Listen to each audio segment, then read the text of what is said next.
భారత మాజీ ప్రధాని కాంగ్రెస్ సీనియర్ నేత మన్మోహన్ సింగ్ మృతి పట్ల ప్రధాని మోదీ సంతాపం వ్యక్తం చేశారు.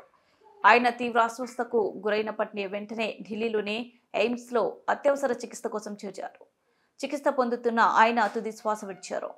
మన్మోహన్ సింగ్ మృతి పట్ల ప్రధాని మోదీ సహా పలువురు ప్రముఖులు సంతాపం తెలుపుతున్నారు. దేశం గొప్ప నాయకుడిని కోల్పోయింది అని వారు భావోద్వేగంగా పేర్కొన్నారు.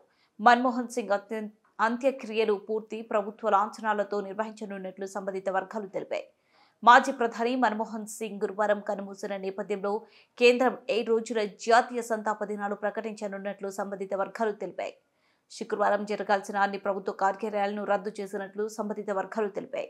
మన్మోహన్ సింగ్ మృతికి సంతాపంగా రేపు ఉదయం 11 గంటలకు కేంద్ర మంత్రివర్గం సమావేశం కానుంది. మన్మోహన్ సింగ్ భారతదేశం కోసం ఒక గొప్ప వ్యక్తిగా నిలిచారు. తన జీవితంలో ఎంతో నిరాడంబరమైనవిగా ఆర్థికవేత్తగా ఎదిగారు.